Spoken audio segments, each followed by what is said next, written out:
Welcome back to the Divine Guide podcast, where we continue our deep exploration of Mohammed Ali Amir-Moezzi's groundbreaking work, The Divine Guide in Early Shi'ism. Today, we arrive at one of the most profound and consequential sections of Chapter 2, a section that bridges the pre-existential worlds we've been discussing with the creation of material humanity as we know it. In our previous episodes, we journeyed through extraordinary cosmological terrain. We explored the primordial mother of the book, where the original light sprang forth from the divine, a light that was simultaneously one and dual, containing within it the essences of prophecy and walaya, of Muhammad and Ali. We witnessed this formless light take shape as luminous silhouettes in the first world of shadows, where the entities of the 14 impeccables circled the divine throne in eternal worship. We observed the creation of other shadows, the angels, the prophets, the pure believers, and their participation in the sacred pre-temporal pact, the mīthāq, where they swore oaths of fidelity to Allah, to Muhammad's mission, to the Imams, and to the Mahdi. We also explored the second world of particles, where Adam's descendants were created from clay and water, and where the impeccables exercised what we called prevoyance, the miraculous ability to perceive the natures and destinies of all future humanity, inscribed in their primordial particles. Today we take the next momentous step. We move from these subtle pre-existential realms into what the traditions call Adamic humanity, the creation of the material world, and the material human being with spirit, heart, and body. And crucially, we follow what Amir-Moezzi poetically terms the voyage of the light, the journey of that primordial Muhammadan Alawi luminosity as it descends through Adam and begins its transmission through human generations. This is dense, challenging material, but it is also extraordinarily beautiful. It reveals an early Imamite anthropology and cosmology of remarkable sophistication, a vision of human existence that locates our very being within a cosmic drama of light and darkness, knowledge and ignorance, guidance and perdition. So let's begin. After the events of the world of particles, after the primordial oaths, after the initiation of the pure beings by the impeccables, after the prevoyance that allowed the Imams to perceive all future destinies, after all of this, the traditions tell us, came the creation of the material world.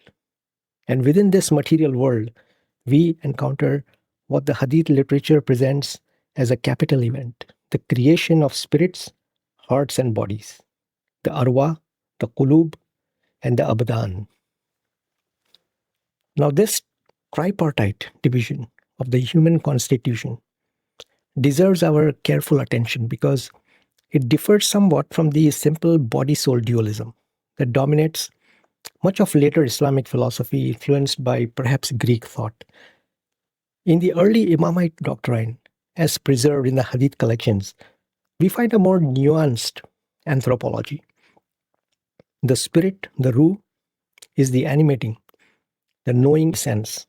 The heart, the qalb, is understood not merely as a physical organ, but as the locus where the spirit resides, the seat of the spiritual perception and inner knowledge. And the body, the badan, is the material vessel. What makes the Imamite treatment of this tripartite structure, the arwah, the qulub, and the abdan, distinctive is not just the division itself, but where each component originates. And this brings us to one of the most important concepts in this section, the doctrine of Illiyin and Sijjin. The terms Illiyin and Sijjin appear in the Quran in Surah Al-Mutaffifin, the 83rd chapter. Let me read these verses because They formed the scriptural foundation for the elaborate doctrine the Imamite traditions develop. Regarding Illiyin, verses 18 through 21 declare, "Surely the book of the pure is in the Illiyin. And what will have you know what the Illiyin is? It is a book covered with characters.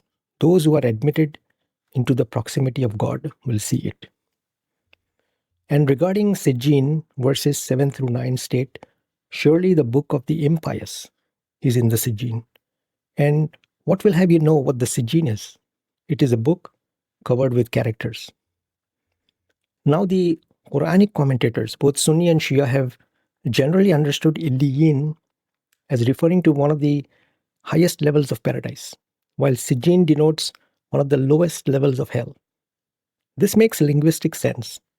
The root meaning of Illiyin evokes elevation, height, dominion, being exalted. And the root meaning of Sijjin evokes imprisonment, detention, being buried in the ground. So we have an image of ascent versus descent, elevation versus incarceration.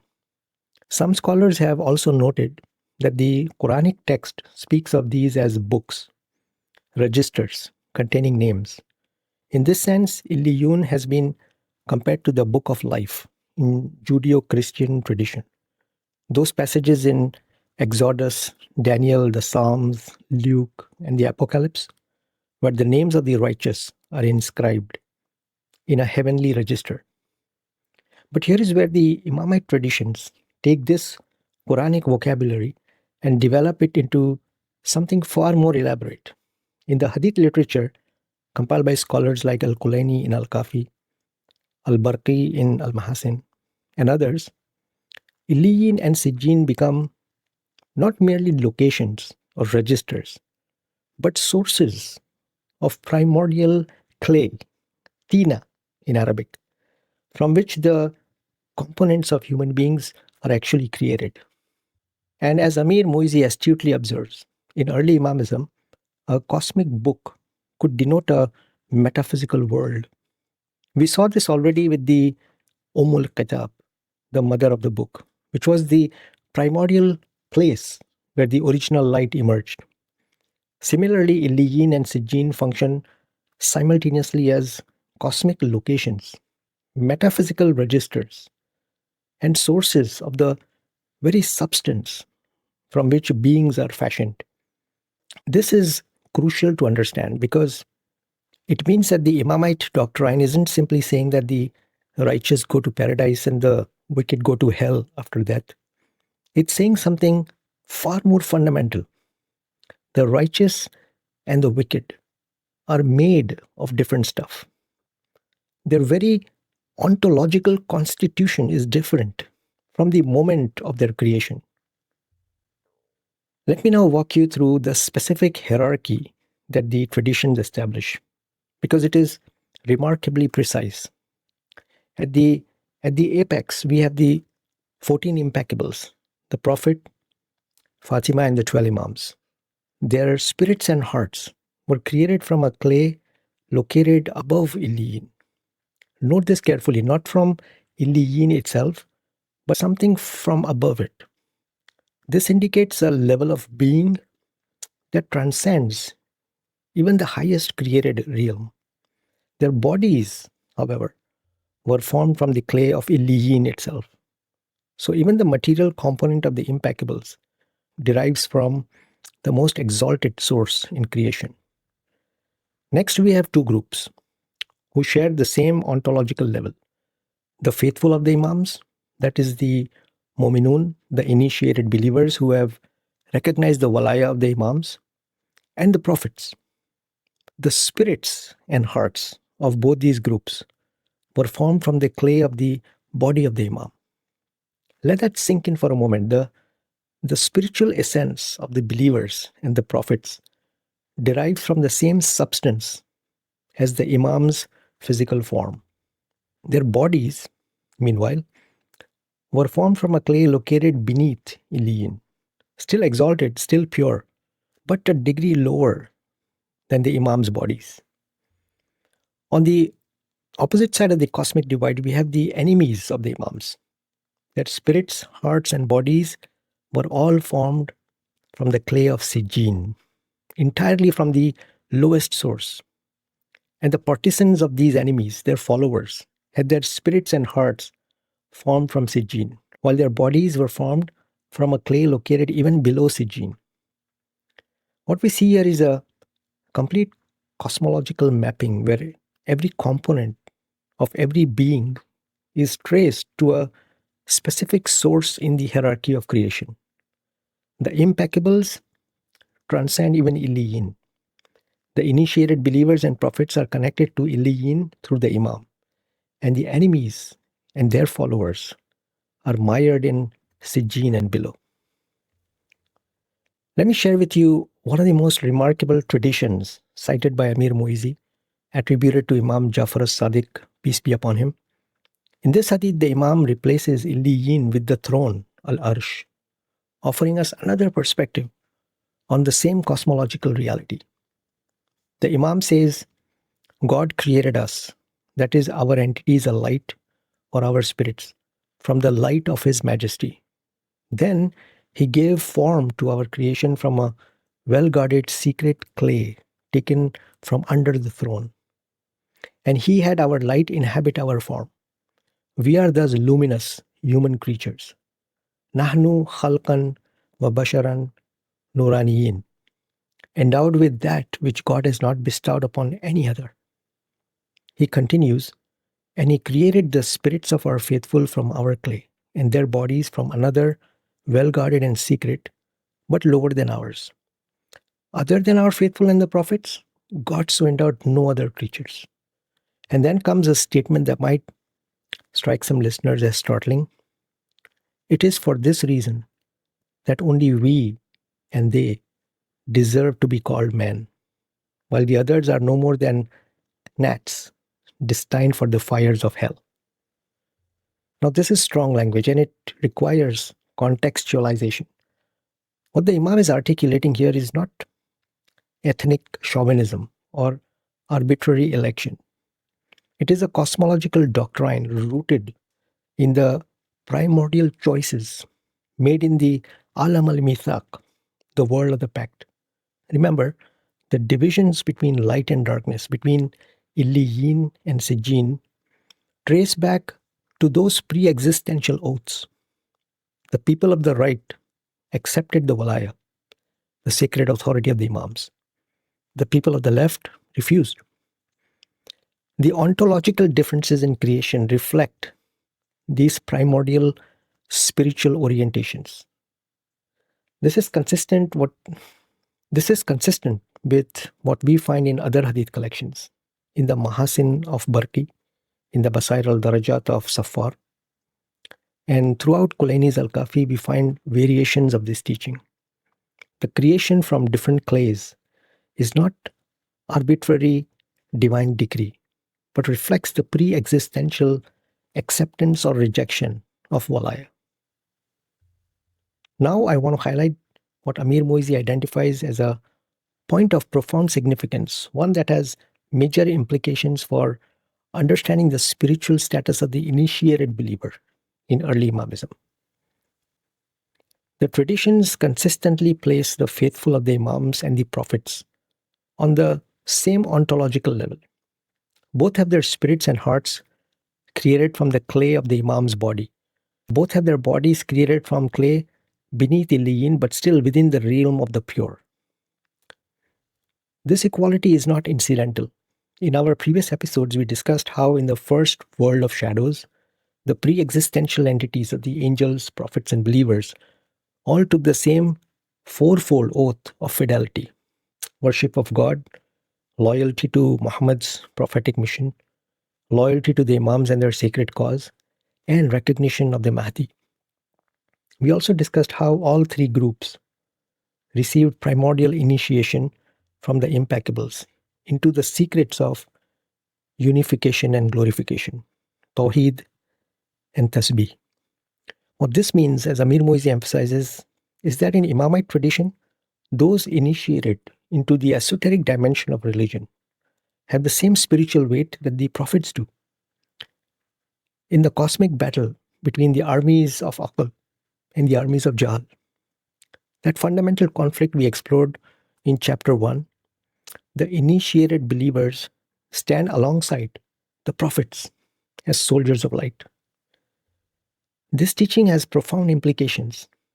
It elevates the status of every sincere believer who recognizes and follows the walaya of the Imams. It suggests that spiritual attainment is not limited to a prophetic elite, but is available to all who accept the esoteric guidance of the Imam.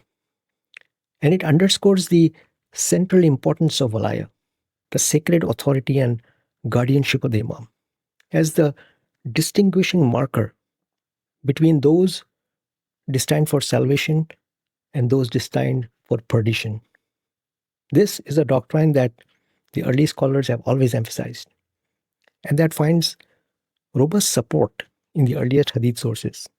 The traditions in Al-Kafi, in Basair al-Darajat, and other early compilations consistently present this vision of the believer's exalted status.